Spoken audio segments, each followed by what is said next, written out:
experiment of DC shunt motor, that is the speed control of DC shunt motor. So before we go to speed control, going to know about speed control DC shunt motor. So let's discuss something about the speed equations. So H, you know this H is the speed which is proportional to EV by phi. This EV is known as your break for DC shunt motor, and this flux is the field flux of the DC shunt motor. And further, you know all of you the EV equals to V minus IARA, where V is your supply voltage, armature voltage, that IA is the armature current, RI is the armature resistance. So this EV is the back area. So from this equation we can see that the speed can be vary if you vary the voltage, the speed can vary if you vary the armature resistance, the speed can vary if you vary the armature field flux. So based on this speed equation, the speed of DC shunt motor can be performed by using three methods. The first method is the voltage control method of speed control. The second method is the armature resistance control of DC shunt motor. And third one is the field flux control of the DC shunt motor. So here we will perform the speed experiment. So that is the flux control method we will perform for today. So as the equation says that speed is inversely proportional to the field flux. That indicates that if the flux will be increased, then the speed will be decreased, and if the flux will be decreased, then speed will be increased. That's the inversely proportional equation. But we have to see that what will happen here. So now we can see this is a shunt motor. So this is the armature part of the shunt motor. This is the armature A1 A2 terminal. So this is the voltmeter will connect. That's the experimental part. We will be discussing this again. So this is the field part. So now you can see if you don't, this is a rheostat part. Rheostat is nothing but that's a variable resistance part. If you will not use any resistance across the field, then you can say that the speed of DC motor, what the speed happened by DC motor, that is the normal speed. That is the rated speed you can say. Without using any external equipment, any external variations. So the speed which is run by the DC shunt motor, that speed is the rated speed. That is given by the specification of the DC shunt motor. Now if you want to increase or change in the speed of the DC shunt motor, that means you have to use some external equipment. So that external is so how to increase the speed or how to decrease the speed? If we use or if we vary the current across this speed. So if you want to vary the current across the speed, that means you have to vary the field resistance of this field.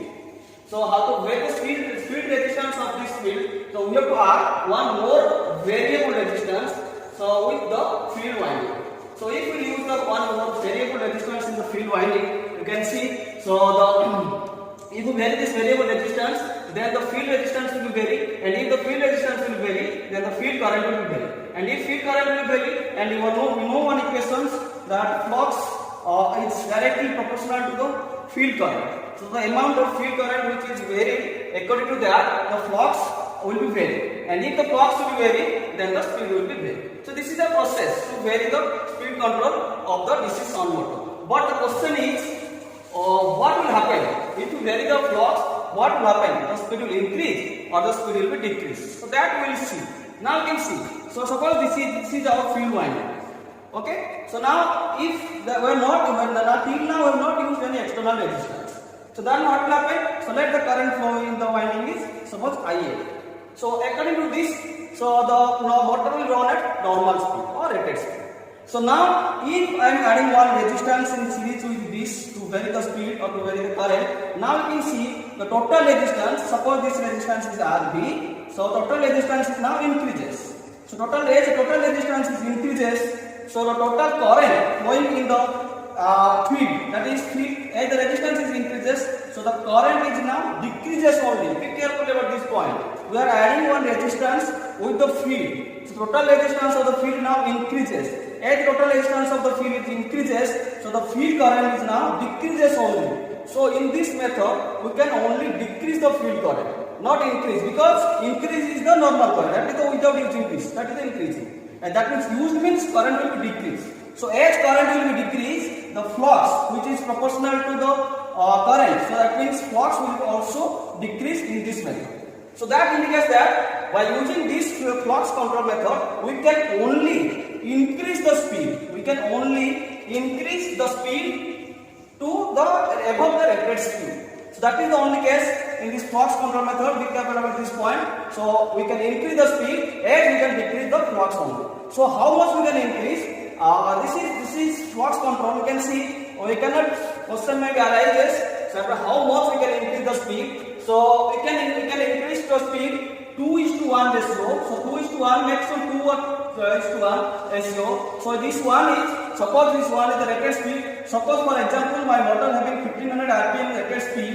So we can increase the speed by using flux control method to 3000. 3000 or plus or minus some 300 plus by 10% may be allowable, but we can increase 2 times up to the rated speed. And thing is that we have to first, before be careful of the point, before doing the experiment, first we have to run the motor to rated speed. The speed can be decreased or the speed can be increased beyond the rated speed or below the rated speed. So that is why we have to run first the to rated speed. The thing is that why you cannot further increase the speed to very high value? That is the question comes to your mind. Why you cannot increase? Because as the question says that you can increase resistance, the speed, the flux cannot decrease, and if flux cannot decrease, then the speed can decrease. So but there is a limitation. You cannot increase the speed to very high values. So as for the infinite speed, because now see, you can see, if to increase the speed of the DC shunt motor, we have to decrease the flux. And the flux is the only component which is used to produce the voltage.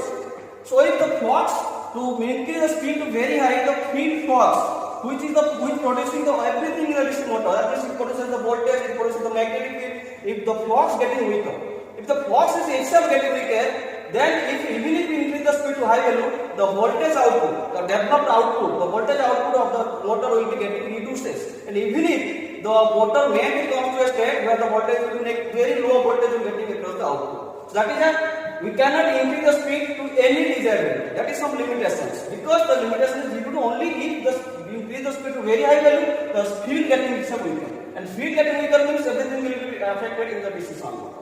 So that is all about your flux control method. Why are you using flux control method? How do you use the flux control method? What is the concept behind flux control method? And then we will perform the experiment. So thus I am giving you a little bit of idea about the circuit diagram. You can see this is circuit diagram. 220 volt DC supply has been given to the circuit. So now this is the link part, and this is a variable resistance that is known as rheostat. This is terminal resistance 1, terminal resistance 2. This is a positive and negative terminal, you can consider it. Then this resistance which is connected to the field. So you can see the resistance is connected to the field, and across the field I am connected one ammeter.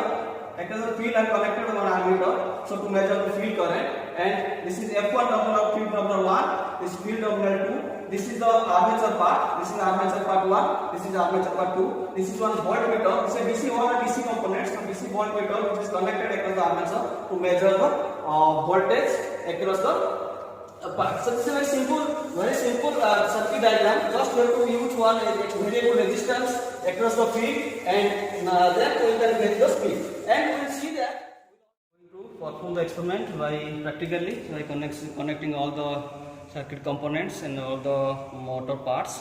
So this is the circuit diagram. So as I already discussed in the theoretical explanation. So this is the circuit diagram. You can see this is a flux control method. This is a 220 volt DC supply. So this is the MCB part. This is a fuse part. This is a voltmeter with DC voltmeter. This is DC voltmeter to measure the voltage across the armature. Then this is the ammeter which is used to measure the current across the field. And this is a 3-point starter. So as you know, the 3-point starter is used to start the DC shunt motor. So and this is the field winding, F1, F2 terminals. This is armature winding, A1 and 2 terminals. So now coming to the circuit connection part. So this is a variable rheostat. This is a variable resistor, that is a rheostat. This is the ammeter. So 2 ampere rating ammeter. So this is a voltmeter. So this is a 300 volt rating voltmeter. So now I'm going to connect the circuit diagram. So you can come to the panel board. So this is a 3-point starter part. This is the starter armature part. So this 3-point starter L, F, S, line, field and armature. This is the 3 points. That is why it is on 3-point starter. So and this is a 4-point starter part. So we are going to run using 3-point starter. So this is the field. This is the motor part. This is the supply part, starter part. This is the motor part. So this is motor field of F1, F2 terminal. This is the armature field A1, A2 terminal, and this is the supply side, that is positive and negative terminals. So first what we will do, so we will connect the supply line, starter line to the field. You can see the line to the you can see the line directly goes to the field part, and this field goes to the we are using a rheostat part, so we are making a series connection of the rheostat and armature. So you can see, the field comes to this input to the rheostat, then from the output of the rheostat to the ammeter part, then ammeter goes to the field part. So this completes a series component. So this ammeter is to measure the field current, that is it is connected across the field through the rheostat. Then there is a voltmeter. So this voltmeter is used to measure the voltage across the armatures, that is it is connected directly parallelly to the A1 and A2. So converts, then A2 and F2 go to the negative point. So this completes the circuit connections. Again I can just explain here, you can see. So this positive parts, so it comes, then you go ammeter to the field part, the field to the rheostat to field, then goes to the neutral part. So this is all about the circuit connection. So now we'll see how the speed of the motor will vary by varying the field resistance. So now I'm going to put the circuit on. So that's a rectifier part. Rectifier, so that is rectifier where we are having the rectifier. So this is a let DC supplies come, so you can see the voltage. So we are getting 240 approximately voltage rating. So this is the MCB. So we are already on the MCB. So now we are going to start the DC motor. So the 3-point starter is now the 3-point starter has been started. The motor has been started. So now we will start as I explained. So we have to fix the speed to 1500 rpm. So now the speed has been measured.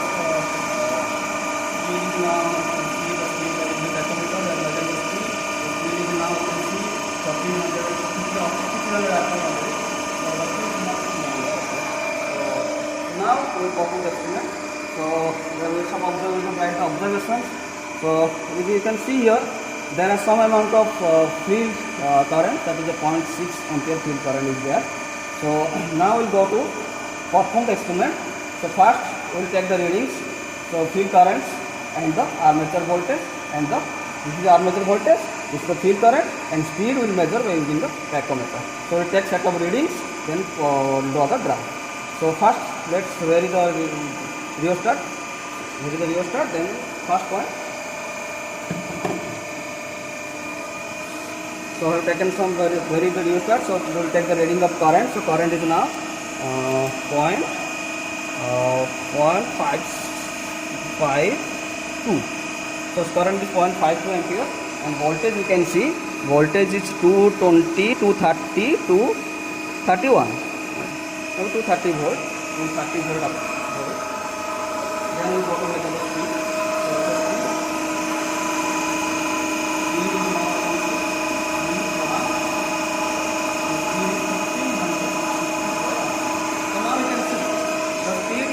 Now, so rated speed, we have finished. Rated speed is 1500 rpm. By using the flux control, the speed is now increased to beyond 1500, the 1564. So let's take one more reading. So let's vary the rheostat to another position. Okay. So now take one more reading of current. So as the resistance increases now, so current we have to decrease. So decreasing when the current is now 0.4. The current is 0.4, and the voltage is see that as you are making a speed control flux control method, so voltage is remain approximately fixed. So slight change of voltage will be there. So you can see again the voltage is some 230 to 31 well. So voltage 230 volt, approximately fixed voltage will be here. So only we are chasing the field current and the speed. The variation of field current and the voltage is the approximately fixed well. Now you can see the voltage is 160 RPM. So take one more reading. So let's take one more reading. So suppose I am very restart to some more value. So current is now the reading of current is suppose 0.32. Current is 0.32 ampere. Voltage is approximately some fixed value 230. Okay. Then we measure the voltage.